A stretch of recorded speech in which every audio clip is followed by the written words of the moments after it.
more than the next man who even have on the locks and saying Ja Rastafari every day and wearing red, green and gold and all type of things.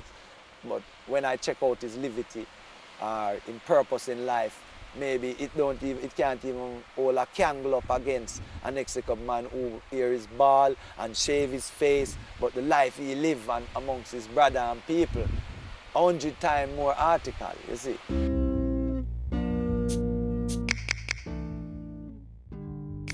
My reason for my turban is, I don't want my hair to be in people's way, you know, and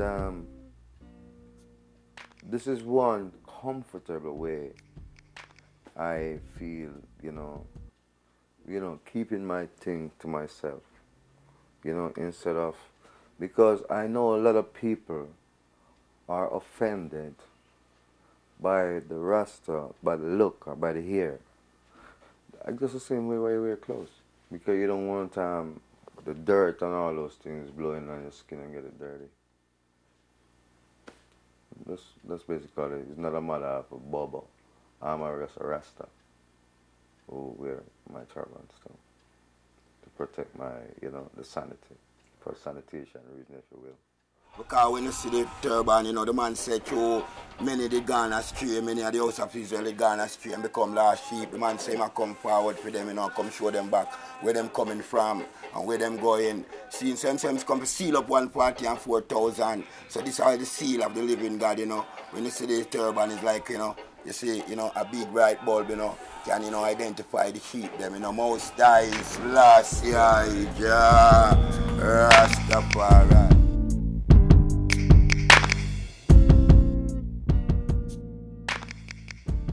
Can't be Rastafarian and not have a Rastafarian that, you know what I'm saying, a Rastafarian that is vegetarian,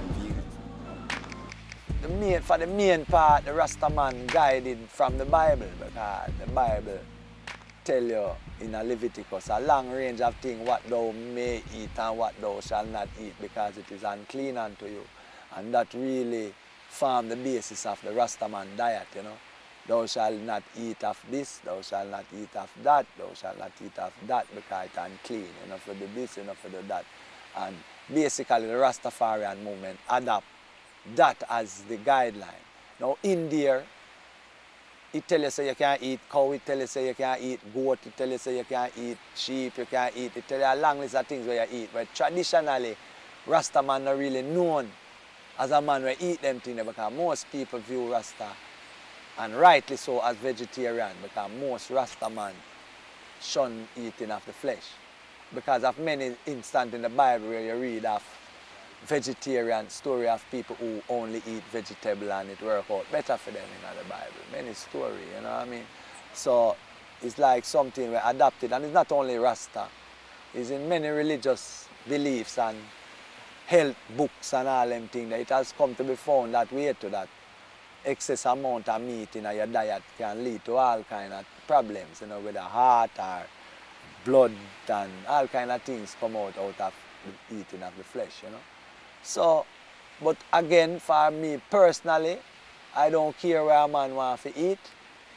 I eat where I eat. I have my guideline. I eat fish and vegetable, and I live off of that. There was a time when I used to eat chicken. I'm not rule out say I'm not going to eat chicken. I'm not going to rule out say I never eat a piece of curry goat or a piece of beef. I want to rule out them things out of my life, because I don't know what the future can hold or what position I find myself now, what Jah really lead me into, where I might find myself in a position where I eat them things there again. But right now I don't really eat them things there. But I don't hold it against a man if he eat them, you know. But I just guide my levity by the Bible guideline, and what make me comfortable and what make me feel healthy. And what I feel for too. I go by my feelings too. Just like how sometimes I feel for a mango, you know. Being a vegan came about before being a Rasta, and I'm a vegetarian. I don't like the word vegan because that's a Western word. I mean, vegetarians in this Western society still eat fish and eggs and stuff like that, and it doesn't make sense. So I'm a vegetarian. I don't eat anything dead. I eat mostly raw foods now. Rastafari is all about progress and fulfillment, you know? Progress in your life in every way you can. And eating meat is unhealthy on many levels. It's unhealthy spiritually to prosper from death. And it's unhealthy physically in that your body has a hard time breaking down meat, and it leads to a lot of diseases and a lot of sickness. And me as a Rastafari, I love myself, so I must treat myself the best way I can, treat my body like a temple.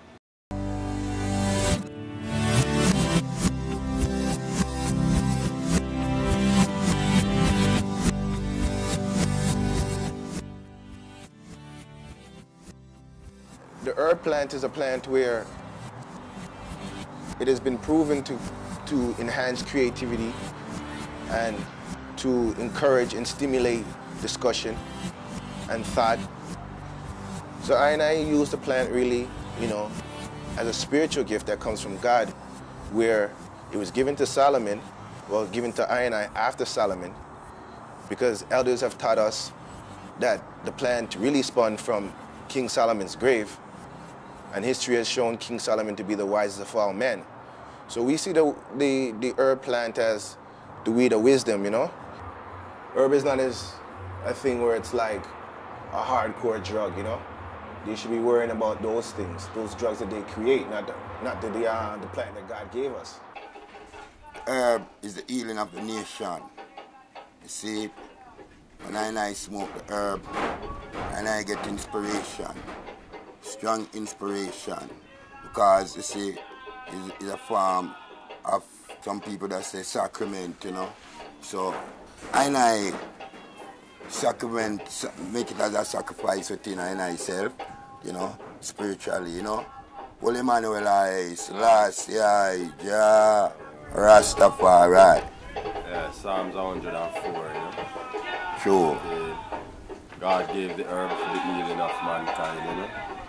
So therefore the herb, not going to do mankind a great harm, but to, you know, furnish our health, you see, and give us a wealthier living, you see.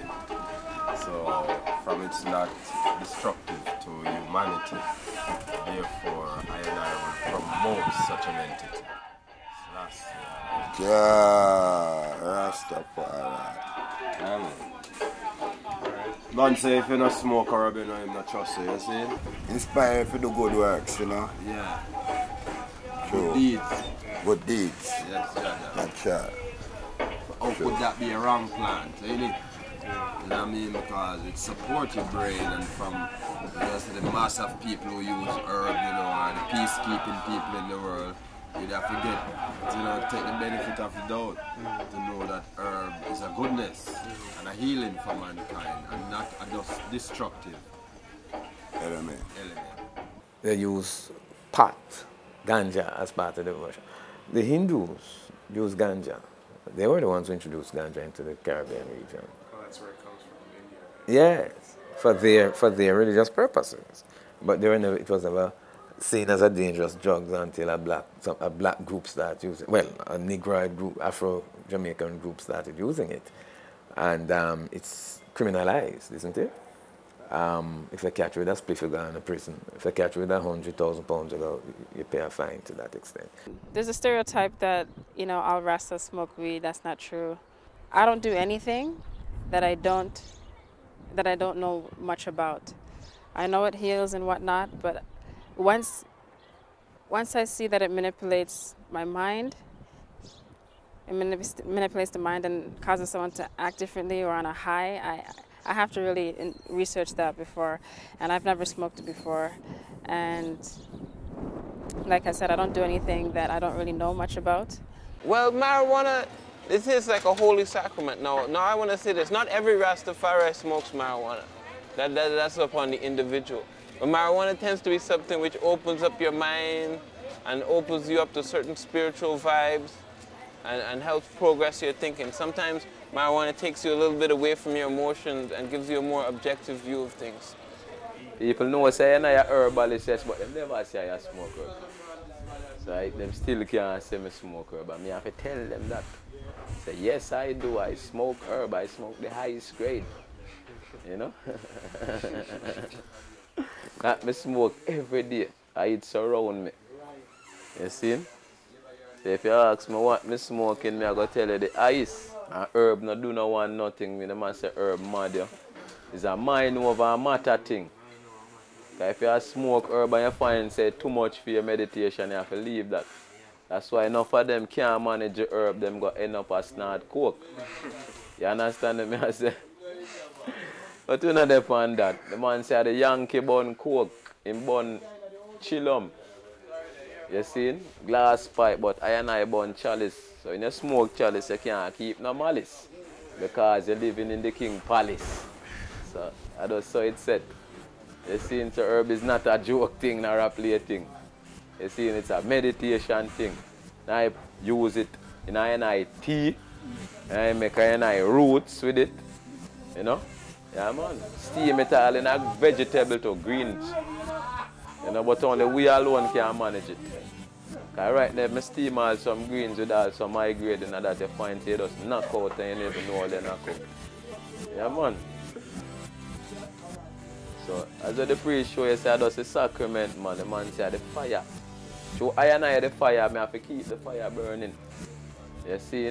Blaze. I'm not talking about wildfire. You see? Yeah, man. Like the Father himself smoke herb. What is meant to be and what is two different things, you know? So, even myself, I'm guilty of that, you know? Like, the herb is used now more recreational than it used to be, you know, and how it should probably be, you know, but every man has to know his own vices and his own limits and those sort of things, so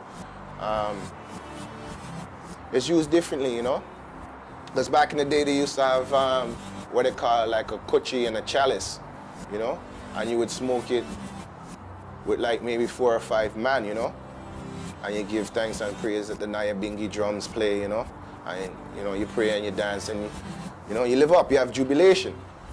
But now, you know, you're living in the city situations and culture is different, things change. Plus they have harder laws on it now, you know. So, man smoke it kind of on the go, in a joint form, you know. And just like them kind of things, it sometimes encourages a man to do it more frequently and maybe 1 or 2 times by himself, you know. Yeah. Guilty number 1 of that.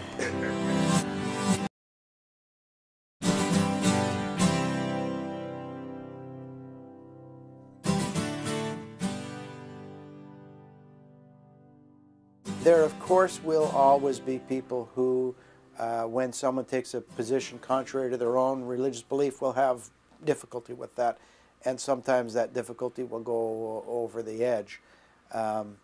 But, you know, Rastas don't have the market cornered on religions that offend people, on religious beliefs that offend people. They're certainly not the only religion in the world who has another Jesus, or who doesn't have a Jesus at all. There's enough diversity in our society that I think that people who deal with religious beliefs understand that there are huge variations in what people believe, and I don't need to believe the same thing as you in order to respect your belief. My first wicked experience as a young Rastaman, it happened in 1981. My brother tried to cut my hair, and my mother stopped him and tell him, leave the youth, don't do that. As my hair grow and my experience grow, my knowledge get broader. I see it was a satanic move. Unkempt hair, locks, beard, chillum pipe, Hail Selassie as God, and all of those things have been seen as negative in society, the ideals of society. So once you hold on to a black God or a black Christ or a black king and you identify with them, then automatically you are seen as not well adjusted. But whereas if you ascribe to a white king and white traditions and white culture, then you're seen as a well-adjusted person. But I saw Rastaman, police kick Rastaman, trim the hair. In 1970, I see the trim Rastaman, and I didn't have nobody Rasta here. All in the 80s, I see that they persecute Rastaman. Up to this day, they still persecuting Rastaman. Like your brethren who hold in the camera. He have it wonderful because it's brethren like me who cut that grass that you could walk freely.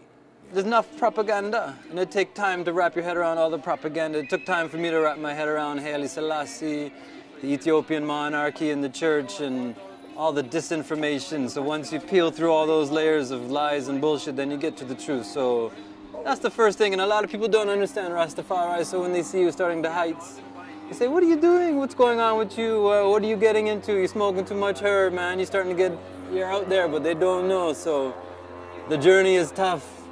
And it's long, and it's a transformation, but it's all worth it, you know? We all go through it still, you know? Even in Jamaica, even in Ethiopia, Rastaman walk through the streets of Ethiopia and still get a hard time.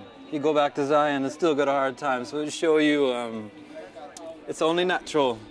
It's part of the journey, it's part of the whole movement. We must face some kind of obstacles and things. One of the main reasons why I feel that people fight against Rasta is because it's strange to them. They don't really accept, they have the spirit of the Antichrist, which is that they don't believe that God dwells in the flesh. So it's hard for them to accept God in the flesh. They can't see the spirit of God moving through man in the personality of a human being. They don't accept that concept. So if you have a problem with accepting divinity in the form of a man,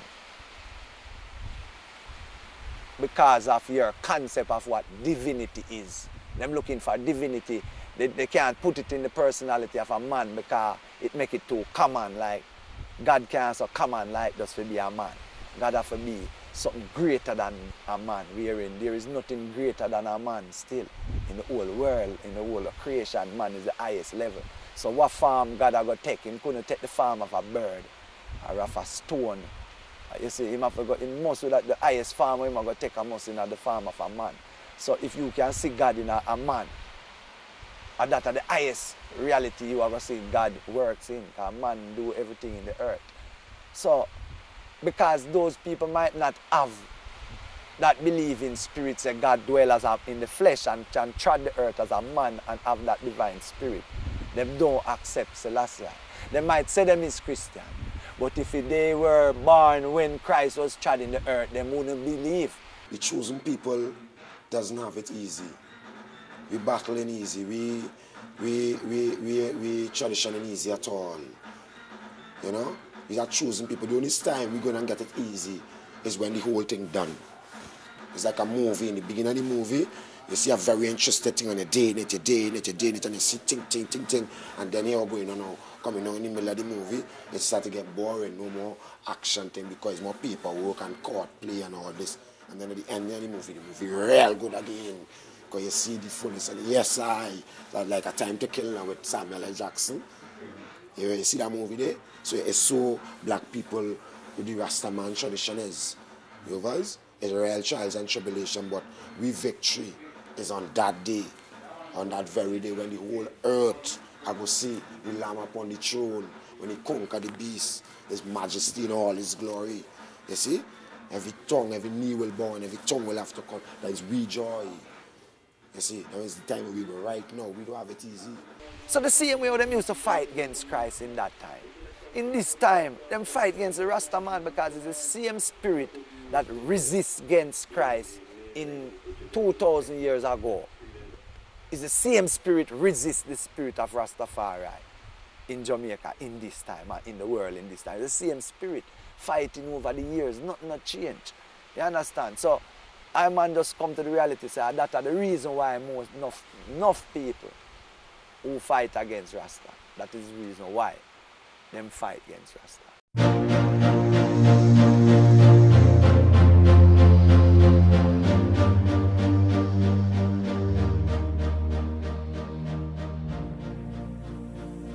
my experience has been that the belief systems are fairly radically different from one another. An example, it may not be radical in some people's world. A chaplain will phone me up and say, I have a Rasta that says he needs to have his headgear to pray. He needs to cover his dreads to pray. Because he's in the presence of God, he needs to have his dreads covered. Is this Rastafarian protocol? They'll ask me, so I'll go over to my library and I do the research and I come back and I say, oh, absolutely, a Rastafarian must cover their dreads in a prayerful time. Well, depending on which book I look in, I might have come back, called him back and said, no, Rasta must have his hair uncovered when he prays because the dreads have to be exposed to the Lord. So this is a fairly radical difference in the practice, where one needs to have his dreads covered and another needs to have his dreads uncovered while engaged in the same activity. This drives bureaucrats crazy. They don't know how to deal with this stuff. You know, Anglicans all do the same thing. You know, on Ash Wednesday, they get some dust on their foreheads, and they all do it. If you're an Anglican, you know, Rastafarians, rituals and practices vary widely. Do the core beliefs match from group to group? To some degree, in my experience. There's a lot of overlap. There's also some radical differences. You have too many factions, different factions within the movement. It's not as united as it ought to be. You have Bobo Dread, you have 12 Tribe, you have some other tribes, all of them claiming to be offshot of this mainstream Rasta. So I don't even know what is mainstream Rasta again. You know, so that's a problem. Like many things else, like Christianity, splintered into so many denominations and sects and cults.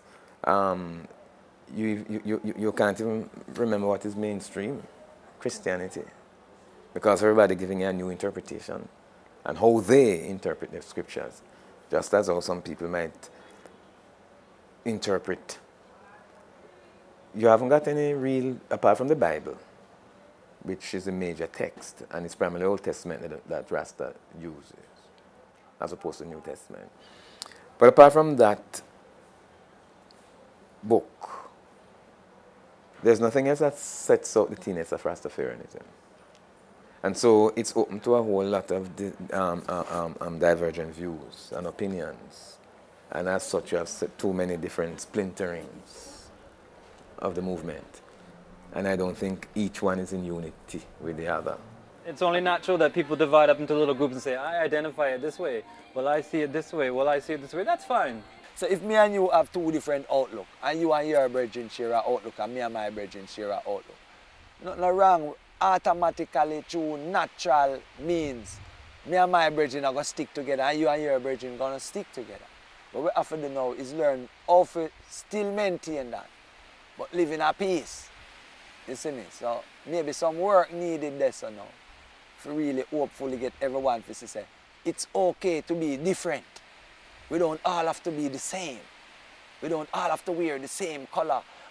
We don't all have to wear the green on the top in the tam to be holy, or the red on the top in the tam to be holy. Or if we have a flag and it doesn't have a black 5-point star in the middle, it's like you don't respect me as a human being because you feel there should be a black 5-point star. And the other man say it shouldn't be a star, it should be a lion on it. And you might have one that don't have a star or a lion. And because of that, you might face tribulation, pressure, discrimination. That we have to get rid of, you know, the narrow-mindedness, you know. But the fact that there is different camp, I see it as a healthy thing because it makes the community a larger one. We all one still, you know. We all one, but 12 tribe, there's Bobo Shanti, you know, Orthodox, but I'm Bobo Shanti, you know, but we all one, you know, we all hail His Majesty, you know, so. So in your mind, there's no division, there's no separation? Nah, you know, to me, there's no division, but, you know, to and I, in Rastafari, there should be no division, you know. You see, but people there's individuals, we are all individuals, you know. You see, so there's gonna be some division, you know, in anything. If we don't see eye to eye, then how are we supposed to be liberated, and how are we supposed to lead others? If I say, okay, you come here, another person saying you come there, then we're going in our separate directions, then it's not going to work. I don't really see it as a fragmentation.